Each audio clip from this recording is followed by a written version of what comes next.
I want to describe a day to you. And as I do, I want you to tell me honestly whether it sounds like yours. I'm Dr. Xenovitas, and welcome to Xenovitas, where we explore the science of health, wellness, prevention, and longevity in a clear, evidence-based way. You wake up already tired, even after a full night of sleep. By the middle of the morning, you need something sweet or another coffee just to keep yourself going. Then the afternoon comes, and around 3 o'clock it hits. That heavy crash where your brain goes quiet and the only thing in the world you want is sugar. And through all of it, no matter how careful you are with food, the weight around your middle simply will not move. If even two of those sound familiar, I want you to hear this clearly, because it is the most important thing I will say today. That is not a discipline problem. That is not you being weak or lazy or lacking willpower. Your body has quietly forgotten how to do one of the most basic things it was ever built to do. It has forgotten how to burn fat for fuel. And here is the part almost nobody tells you. There is a switch inside your body that decides, moment to moment, whether you run on sugar or on fat. In a healthy body, that switch flips back and forth all day long, and you never feel a thing. But in most adults past a certain age, somewhere around 35, that switch gets stuck in one position, burning sugar and only sugar around the clock. In the next few minutes, I am going to show you exactly how that switch works, how it got stuck, the quiet signs that it is stuck in you right now, and the simple, proven way to get it moving again. Stay with me, because once you understand this, a great many things about your energy and your weight are finally going to make sense. Let me explain what this switch really is, because it is one of the most beautiful things about how we are built. Your body runs on two kinds of fuel. One is sugar, which comes from the carbohydrates you eat. The other is fat, which you carry on your body and store away for later. Think of it as two tanks. Sugar is the fast tank, quick, easy, and gone in a flash. Fat is the deep tank, slow, steady, and almost endless. Or think of yourself as a hybrid car.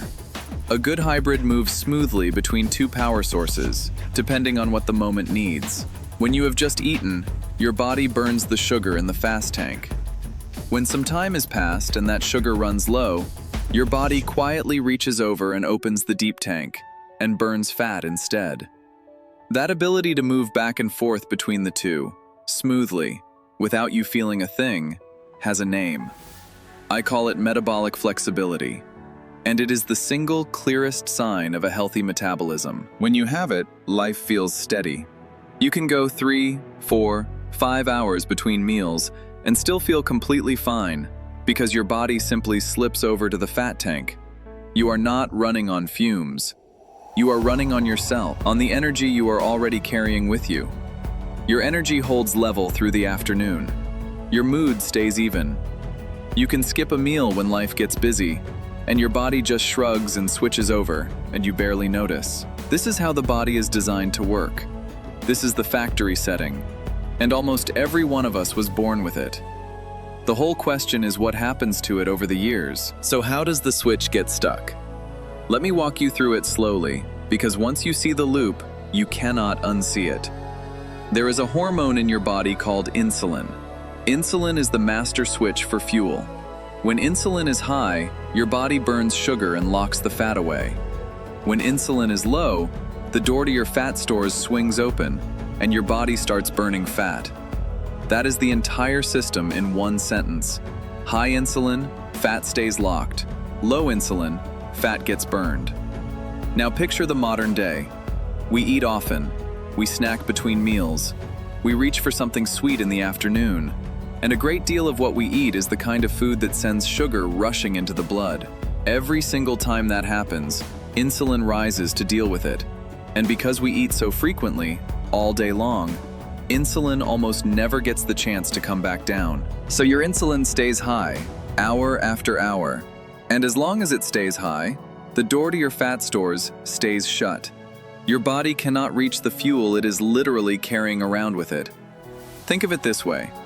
A fast tank that is always being topped up sends one message to your body, over and over. Never bother opening the deep tank. Why would it? The easy fuel is always right there. So your body stops practicing. It stops reaching for fat at all. And here is where it becomes a trap. Because your fat is locked away, your body has to rely on sugar for absolutely everything. So a few hours after eating, when your blood sugar dips, your body cannot smoothly glide over to the fat tank the way it was designed to. Instead, it panics. It sends up a craving. It tells you, get more sugar and get it quickly. And so you do. You reach for a snack, insulin rises again, the door stays shut, and the whole loop starts over. Round and round it goes. And every single time around, your body gets a little better at burning sugar and a little worse at burning fat. The machinery for burning fat sits unused, and like anything left unused, it grows rusty. Eventually, the switch barely moves at all. You are stuck in sugar-burning mode. And that is what we call metabolic inflexibility. Now, let me show you what this looks like from the inside, because you have almost certainly felt every one of these. You just never had a name for them. The first sign is the afternoon crash. You had lunch. A few hours later, somewhere around 3 in the afternoon, your energy falls off a cliff. You feel foggy, heavy, like you need to lie down. That is not a character flaw, and it is not because you are lazy. That is your blood sugar dipping while your body stands there, unable to switch over to fat. That crash is the switch failing to flip. The second sign is the craving that arrives like clockwork. Right around that same time, you want something sweet. Not because you are weak, because your body, locked out of its own fat, is desperate for the only fuel it still knows how to reach. The third sign is getting hungry and irritable far too soon. If you cannot go more than 2 or 3 hours without needing to eat, if a late meal leaves you shaky and short-tempered, people call that being hungry, and they laugh it off. But it is really your switch failing. It is a body that has lost the ability to bridge the gap with its own fat. And the fourth sign is the one that hurts the most, the weight that will not move. You eat carefully, you cut back, and still the scale barely budges. People blame themselves for this. They decide they must be doing something wrong, or that they simply lack discipline. But if your body cannot open the door to its fat stores, then no amount of eating less will let it burn that fat efficiently. The machinery is jammed. None of these signs are about willpower. Every single one is the same thing underneath. A body that can only run on the fast tank, panicking each time it runs low. I want you to really hear that, because I have watched too many good people carry shame that was never theirs to carry. If this is you, you are not broken, and you are not failing. Your switch is stuck, and a stuck switch can be unstuck. I want to slow right down here because this is the part that matters most of all, and it is where the whole story turns hopeful. For years, you may have been told that the cravings, the crashes, the weight that will not move, that those are signs you lack discipline. That if you just tried a little harder, ate a little less, wanted it a little more, it would finally work. That was never true. You were running on a stuck switch the entire time. You were asking your body to burn fat while it had quietly lost the ability to do it. That is not a character flaw. It is a mechanism. And the beautiful thing about a mechanism is that a mechanism can be fixed. Let me show you why I am so confident about that. Deep inside every one of your cells are tiny structures that work like little engines. They are the parts of you that actually burn fuel and turn it into energy. When you are young and healthy, you have plenty of them, and they handle both sugar and fat with ease. But when the switch stays stuck in sugar mode for years, these little engines lose their practice at burning fat. They grow fewer, and the ones that remain grow sluggish. And here is the wonderful part. These engines respond to how you live. They are not fixed in place. When you give your body the right signals, it builds more of them, and the ones you already have wake up and grow stronger.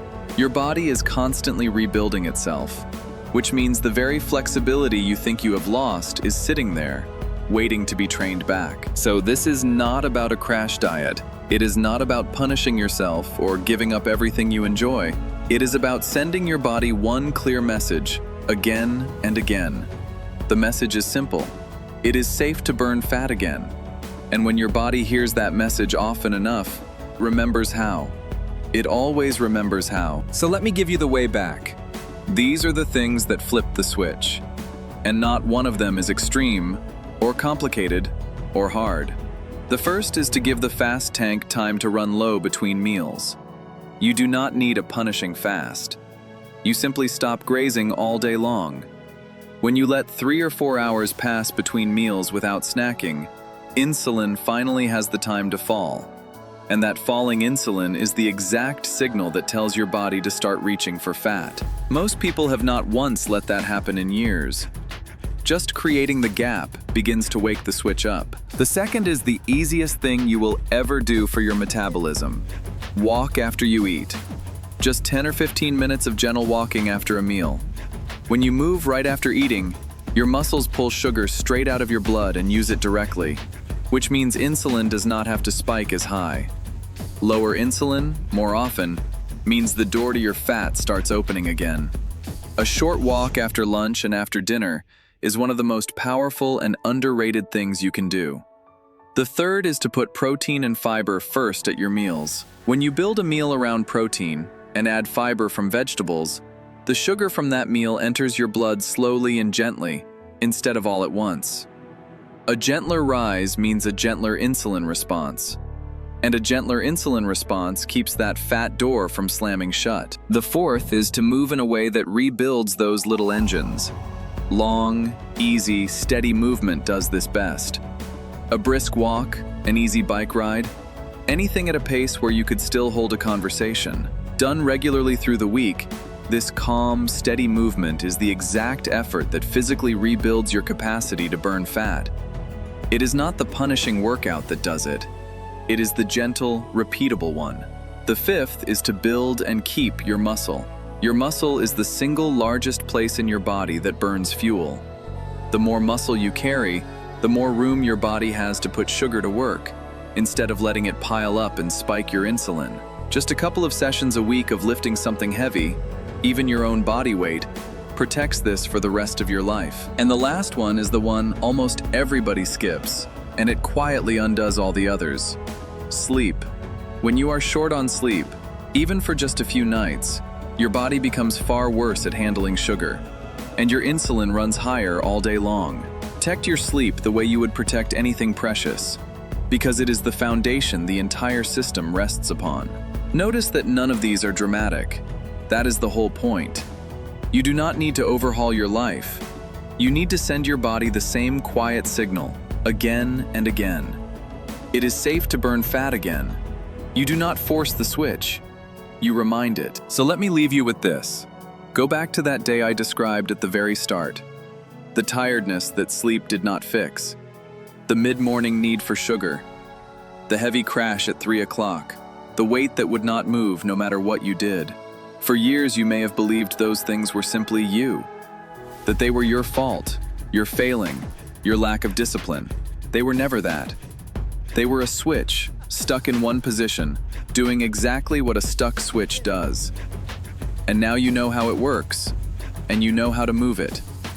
Leave space between your meals. Walk after you eat. Put protein first.